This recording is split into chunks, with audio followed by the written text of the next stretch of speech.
Hello everyone, this is Defense Politics Asia. Just a quick summary of what happened yesterday on the day 14 of the Ukrainian conflict. So it's actually 12 noon in Ukraine now. So it's again another day that I'm slightly late.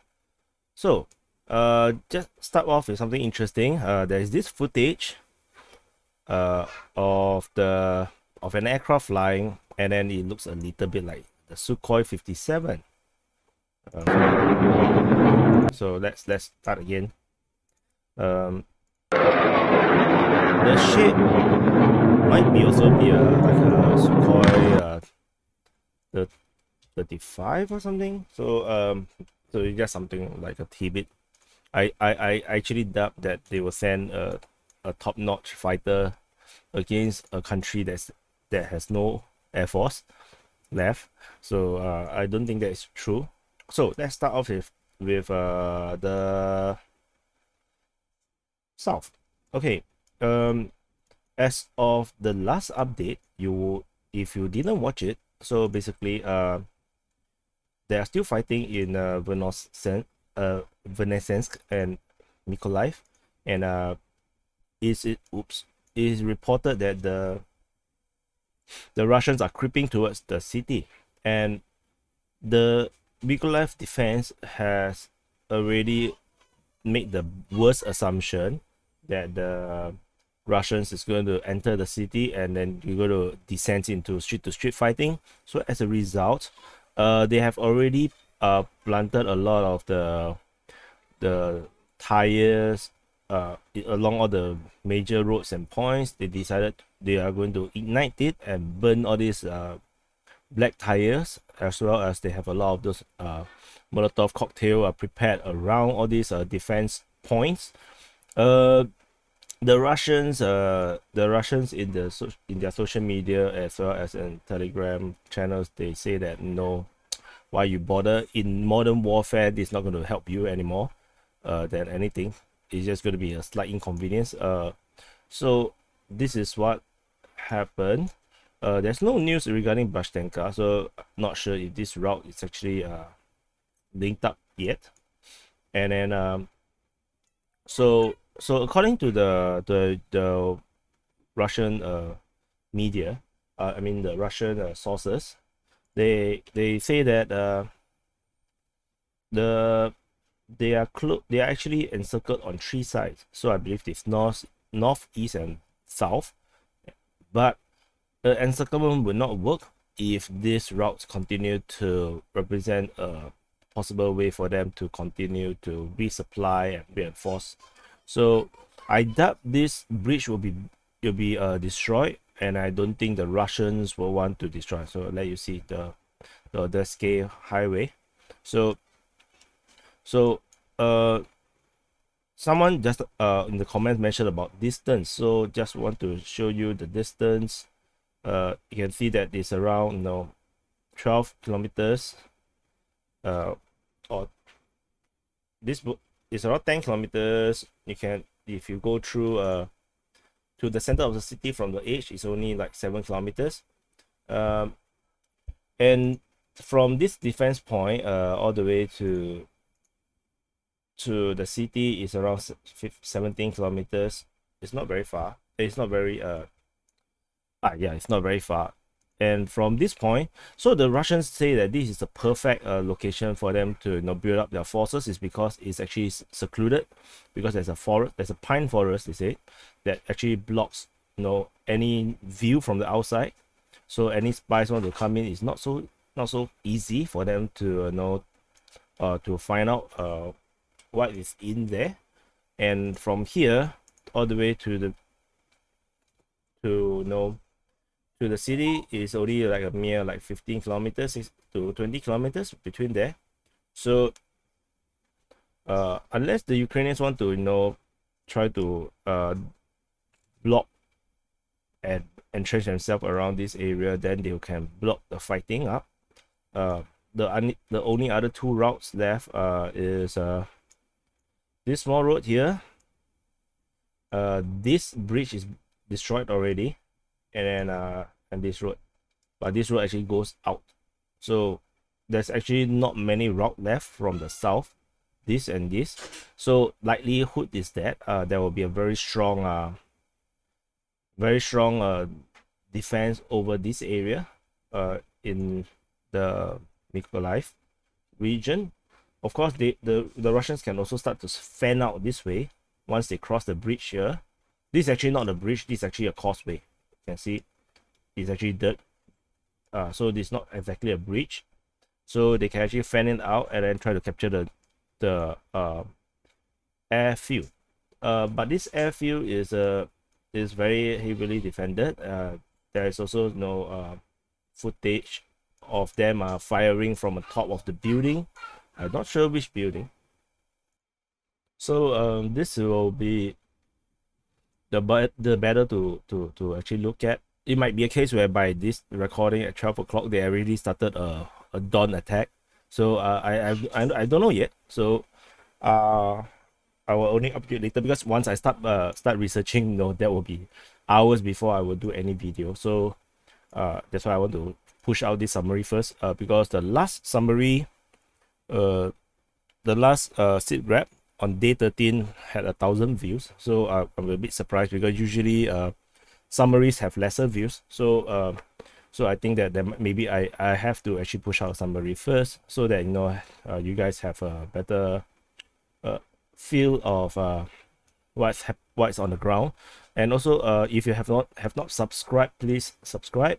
Subscription is the best motivation for me to actually keep doing this. Russian forces captured the undefended town of Skadovsk. There are video footages and of all the soldiers in the town square somewhere here, I think. And they are very peaceful. No one is protesting or anything. They seem rather happy to be part of Russia, it seems. But given the proximity to Crimea, I won't be surprised. And also I want to do, just before I go to other place, I want to talk more about the Crimea as well. Crimea, after the annexation of Crimea, right, they actually did not have running water for a bit of time, because the running water came from the dam here. So in the past, under the Ukrainian rule, the water is actually pumped through the river and then down to Crimea, if I'm not mistaken. So as a result of the annexation, or in the eyes of the Russians, is the voluntary voluntary vote in the referendum to decide that they want to join the Russian Federation. If you are the pro-Russian viewpoint, the Ukrainians cut off the water supply. So the Russians have to find a different water supply for Crimea. But I mean, it's been 8 years. I'm sure they find a way. But because this is technically a kind of a lifeline, probably a cheap form of water supply as well. So regardless what is the conclusion of the war, I mean, the conclusion of the war, of course, is likely to be a Russian victory of some sort, because no one is going to send their military to push them out. I believe that a huge part of this area might be annexed by the Russians. Yeah, this is sincere. I really think that they might actually do this, especially all the way up to Kherson. So it could be a case where they might take the entire oblast of Kherson and join it to be part of Crimea. I think this is a very likely thing they might do. They might also, there's another theory, is that they might actually form is it called Novorussia, where it's actually this region from Donbass all the way to the Zaporizhzhia Oblast to Kherson. I think even Mykolaiv and Odessa, not too sure. Crimea. There's one point of time they call it the Novorussia, I think. And then I think maybe they will not do that much, because they already promised Luhansk and Donetsk their independence. So maybe Zaporizhzhia maybe form as a separate state. Maybe then maybe Kherson might be a separate state, or Kherson might actually join with Crimea. But I mean, given they might also link it with Mykolaiv, who knows? So because there's the nuclear power plant over here, so they might want to link it up to provide for Kherson as well. So these two might be one state. I don't know, or maybe Dnipro and Zaporizhzhia might be cut off as to become one state. These are all very likely scenarios, because this is an industrial heartland. So I think there is a very good reason to annex all these areas, and to give them separate independent state status. They actually becomes proper kind of a buffer zone, because it's not so clear when you want to attack another region like this, and Russia can always use that as a reason to actually send troops to have a higher ground.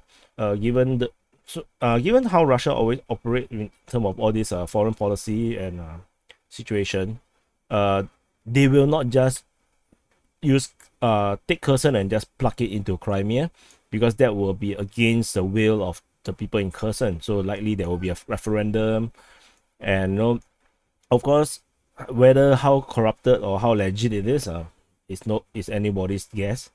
I mean, Crimea, from the view of it, seems really happy to join Russia, because they were quite pissed off with the overthrow of Yanukovych then. So anyway, okay, let's not digress too far. Okay, I want to go to the line of Zaporizhzhia. Zaporizhzhia, this is now known, I will call it as the line of Zaporizhzhia. There's the battle raging in Mariupol. So this is the 4 important towns that the Ukrainians have entrenched themselves, namely Kamyansk, Orikhiv, Mariupol, and Yalika Novosilka. Very beautiful name. These are all major choke points. I believe this used to be more important to be Vasilivka, but it was taken. So that's why they have to make do with Kamyansk. All these major transport or road hubs links to the north, where there is this major road all the way leads to the East Army.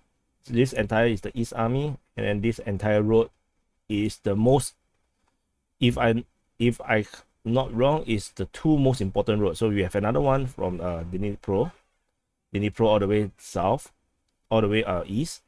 Of course, they can do a slight detour using this longer route, and then this highway all the way from Zaporizhzhia to the East Army.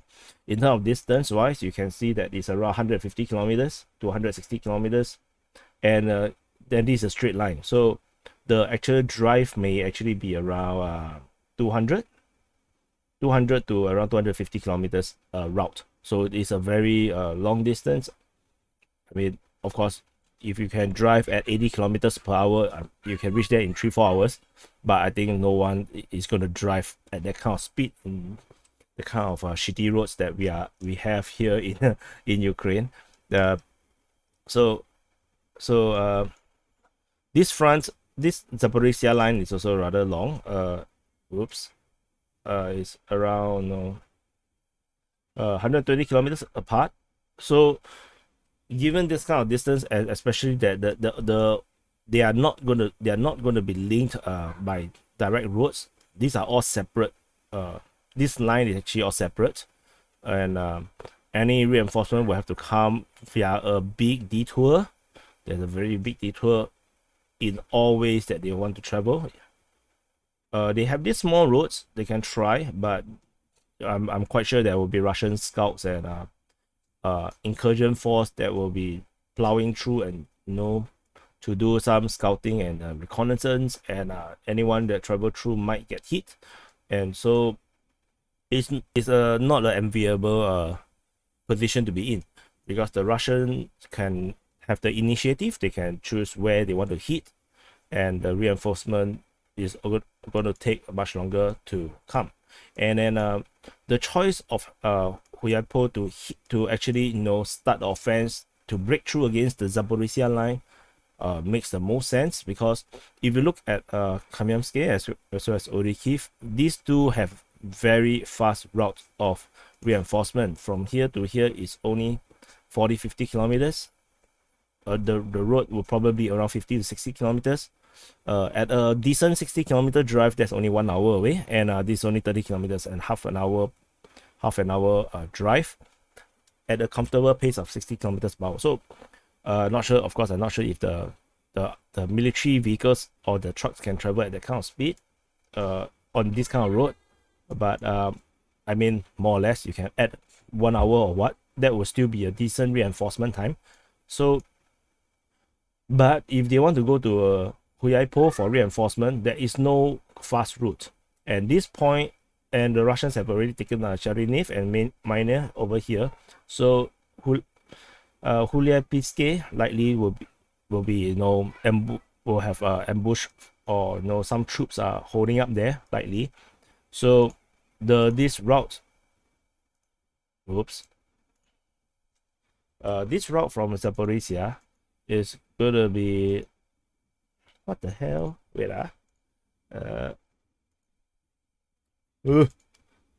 stupid ruler. Okay, let's see. This route to reinforce would be like almost 120 kilometers drive. So this reinforcement will take a long time to come, which is why they hit it here. Seems like the best way, and they can actually take an important hub as well at Perovsk, and this will effectively cut this entire Zaporizhzhia supply line to the East Army, and the only supply line left will be from Dnipro, so that via Pavlovrad and Pokrov, and this is the only way to the East Army now. So this is a very important battle, even though it's a very, very small town. You see, it's a very, very small town. If the distance is just it's just 8 kilometers long, and in the width is just like 4 kilometers. This is a very small town. So in World War II, they would have just carpet bombed this entire area. So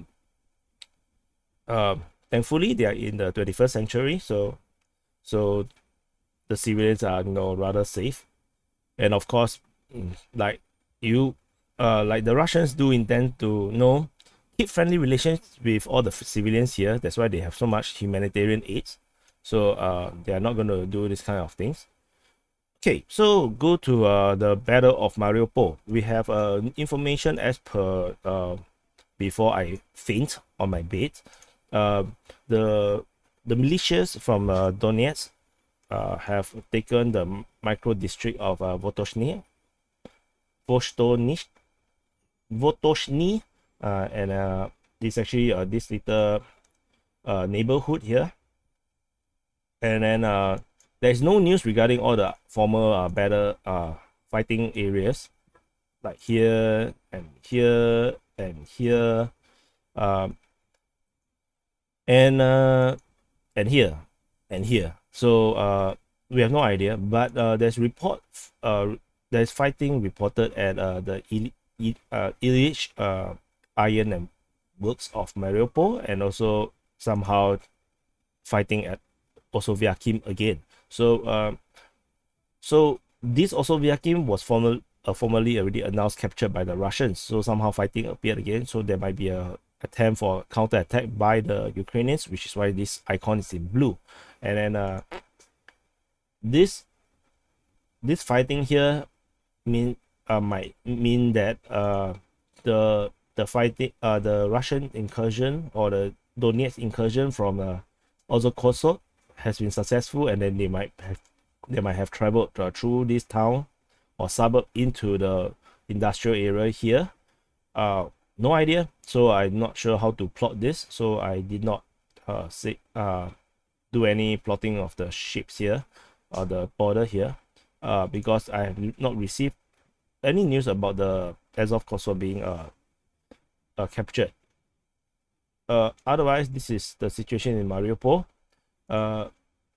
There is this propaganda drive regarding the Russians bombing the hospital. I just want to make a comment about it. Is that Mariupol did not see action for many days in the beginning of the war, and it is very clear that the Russians are going to take Mariupol, and the forces are getting closer and closer day by day. And if the mayor did not choose to evacuate the hospital or the civilians from the city, then when there are civilian death or there are no hospital patients died, I'm not sure who is to blame. Not to mention that in war, it doesn't matter it's a school, kindergarten, or it's a hospital. They're just buildings. Okay, so they are just places where enemy soldiers are hiding in, and there's a lot of evidence that Ukrainian soldiers had been using schools and kindergartens and as well as hospitals as a point where they can fire at the enemy. And especially hospitals usually tends to be a very big and high buildings, which is why they are using it to fire at the enemy, and then they also can use it as propaganda when they got fire back. So it makes a lot of sense. So I think if you're a very emotional type, I just recommend you don't be so emotional about it, because it doesn't make sense. Okay, so hitting schools and hospitals, they are just buildings, they are just labels we put on them. There's no one inside.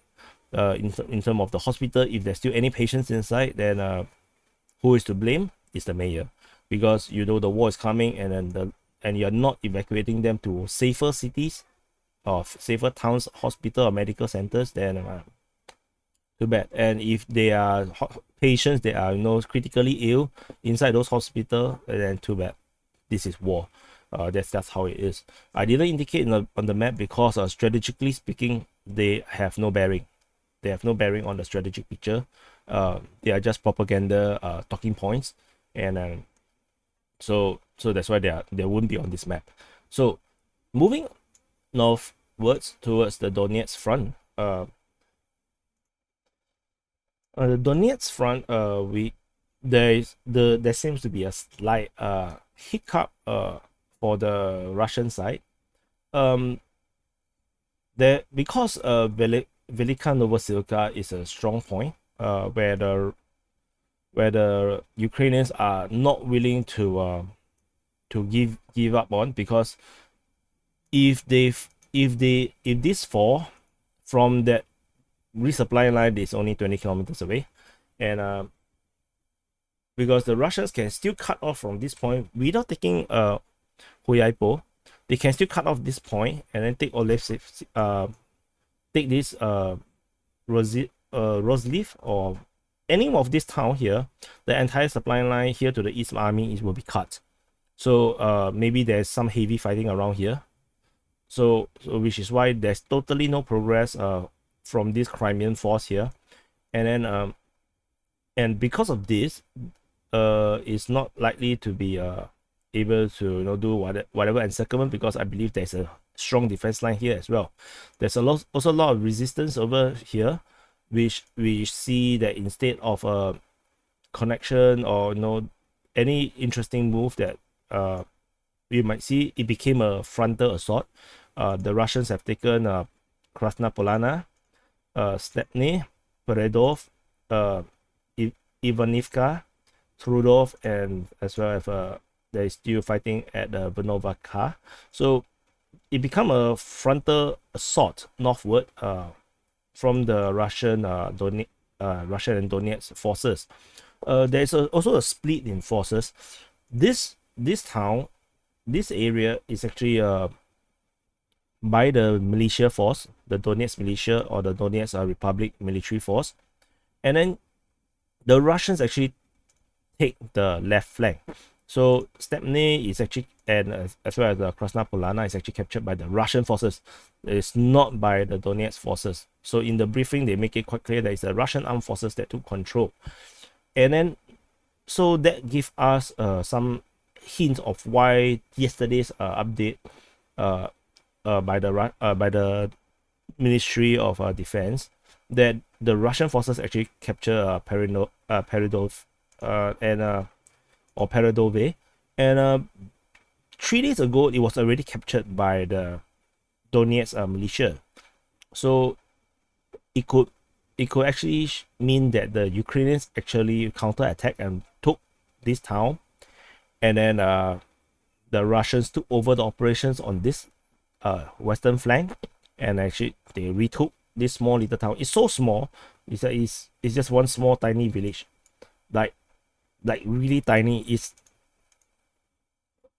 half a kilometer long, and then so this tiny village is like, it's so small that, you know, when you zoom out, they don't even have a name there. So it's an insignificant village, but somehow the Russians feels there's a need to report about this, so they took it, which also shows that there is a huge resistance around here. So they have to say something, see, to actually to show that there is progress. That's why they have to just put in a tiny little village name into a defense ministry announcement.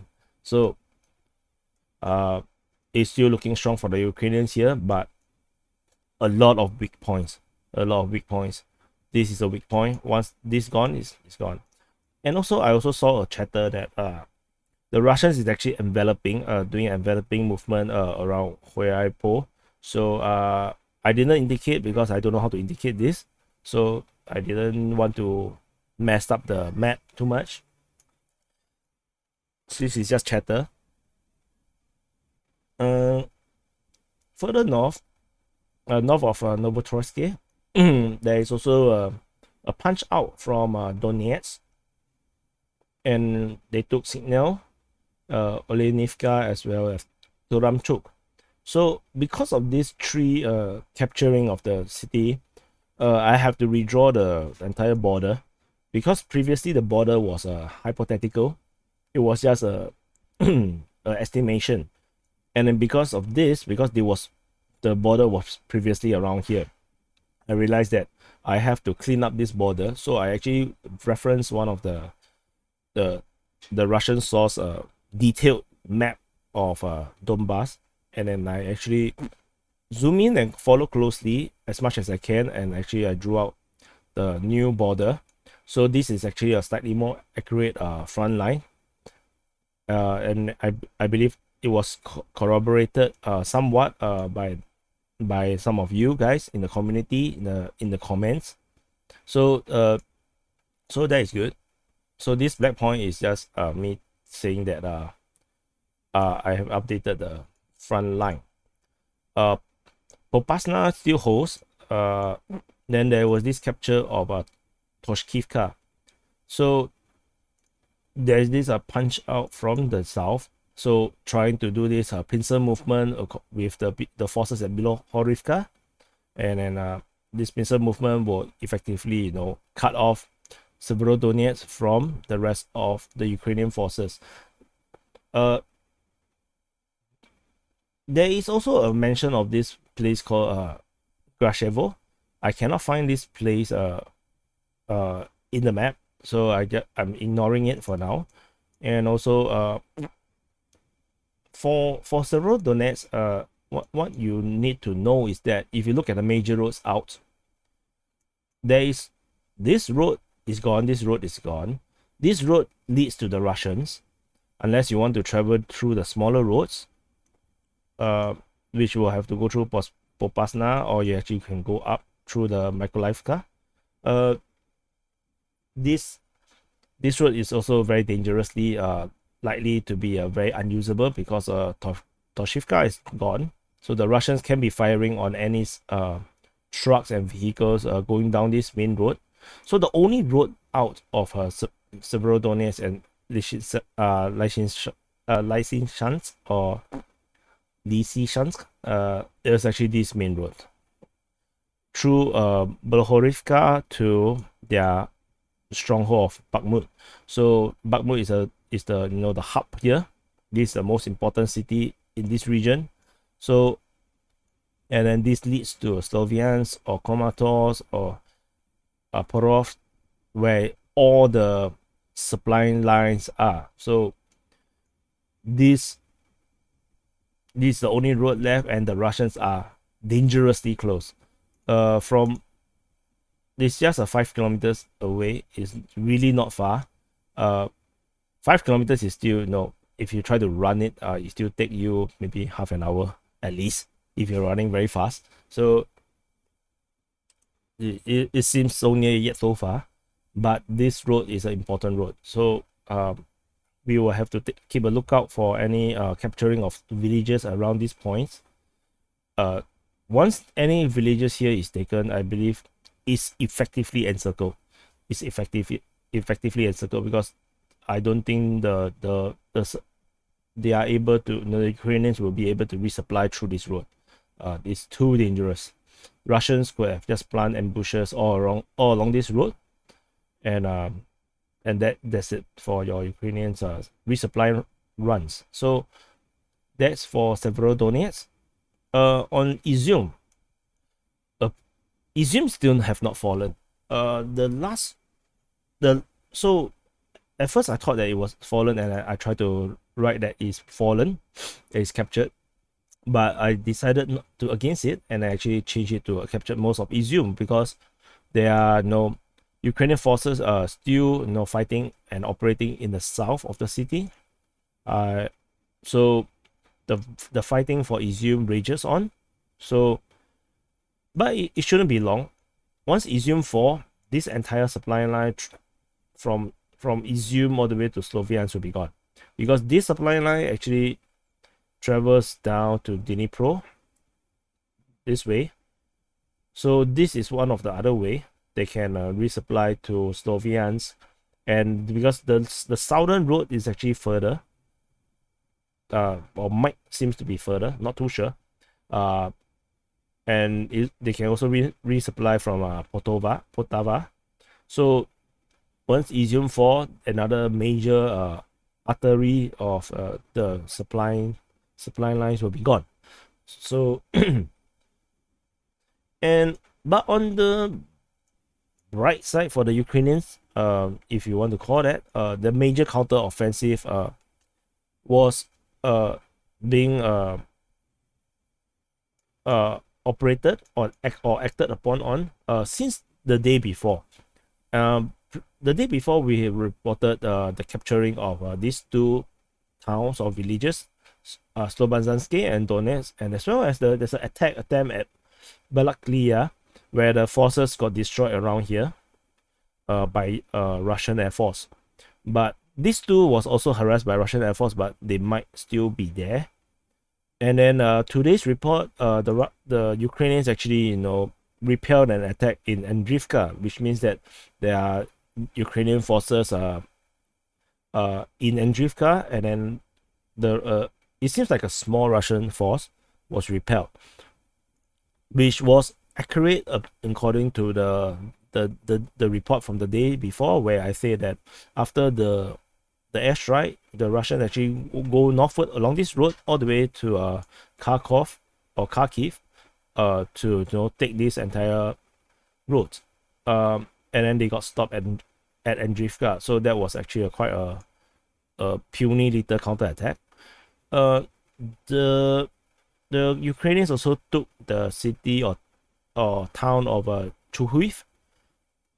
So by the look of it, this looks like a big town or a small city. They have an airport though. So Chuhuiv is taken by the Ukrainians in this major counter-offensive, and which technically cuts off this entire road from the east of Kharkiv down all the way to this entire area where Balaklia and Izium is. Although I would say the reinforcements can still come from Kupiansk, so it's not all lost for the Russians here. And there's also reports that the Ukrainians take the northern suburb or city of Dehachi, which is north of Kharkiv. However, there is conflicting reports from the Russian source that for this Russian Telegram channel, he said that one of his followers actually messaged him and told him that the Hachi had always been Ukrainian. They say Ukrainian forces had been there because he's a resident there. So no idea, because we already cut it to the Russians previously. So we're just gonna give this as a victory for the Ukrainians to, officially, or somewhat. This is not from the official source, but I would say that to kind of like officially taken this smaller suburb or city of the Hachi. So Kharkiv is still, under some kind of like a pathetic siege. It's until there is a proper encirclement. This is not a siege. This is just a battle. So Kharkiv lives on. There is an announcement that Sumy evacuation completed successfully, where a lot of people have left, but somehow there's also reports that they came later that the Sumy evacuation is halted again because they are unable to continue the evacuation. So no idea what the hell is happening. There's report that there is a attack by the Russians from the west up into Konotop, and then it was repelled. So as usual, Russians are always repelled. There is also we have also have some information that Priluki is encircled. So I just gonna put it like this. So some change to the map. Previously, Novi Bikiv was mentioned to be under Russian, so which is why you see this part joined into the key front. In case you're not sure, Chernihiv is still under siege. There's this propaganda by the Ukrainian side and the mass media that, especially by the Ukrainian government, that they say that the Russians actually sabotaged the nuclear power plant, cut off the electricity or whatnot. IAEA, the International Atomic Energy Authority, I believe that's the full name, made an announcement saying that there is actually no safety concern regarding Chernobyl nuclear power plant. They say that there are sufficient cooling agent or cooling water or whatever that to cool the rods, the nuclear rods, and then there is actually no safety concerns. And according to the Russians, they have their nuclear guys here, and then they have also joined patrols with the original nuclear power plant security with the Russian forces to ensure the safety of the Chernobyl area, because the Russians are very paranoid about sabotage on the nuclear power plants.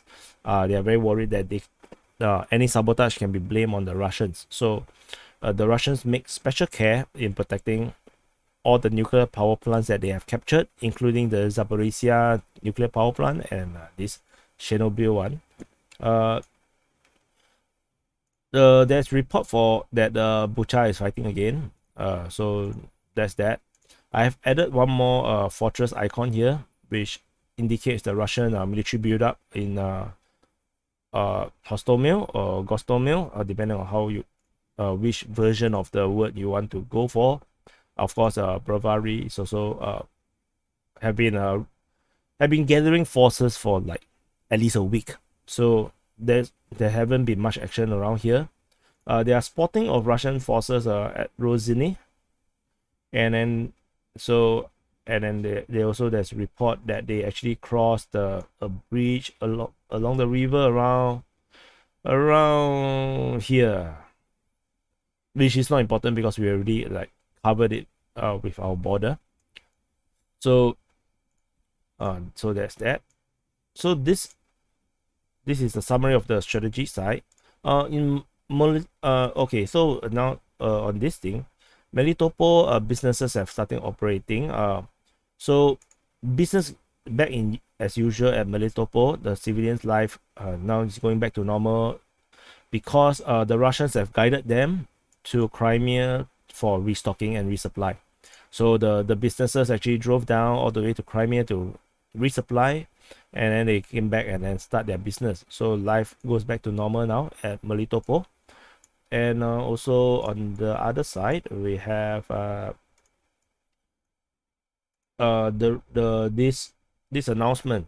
So I had a quick update on this as well. So during the briefing of the by the Russians, they actually mentioned that it was unfortunate that there are conscript inside the units of the Russian forces. So they have already ordered all these conscript to be removed from Ukraine back to Russia. So, but they also admit that there are conscript being captured by the Ukrainians, and then they say it's performing some logistic support tasks. This is just propaganda. Some of them are actually in combat, which are captured, which is why we have so much random videos, of propaganda videos, or admittance of guilt videos by the Ukrainians of all these soldiers that are, don't know what they are doing, don't know why they are there, and then saying a lot of things that doesn't make Russian military sounds very good. So so Putin actually gave the order, for the military to investigate, why are the conscript in the war, because that, according to their narrative now, the conscript are not supposed to be participating in this special operation. So they say that whoever is in charge and guilty of allowing conscript to go on into the war zone will be punished. So that is the save that Russia is trying to do now. So otherwise, this is the summary for day 14 of the Ukrainian-Russian war. And I thought it would be quick, so it's not so quick. So anyway, I will leave you at that, and then I will go on to check out what's the new updates in day 15. So anyway, so take care, subscribe, like, and then I will see you in the next update.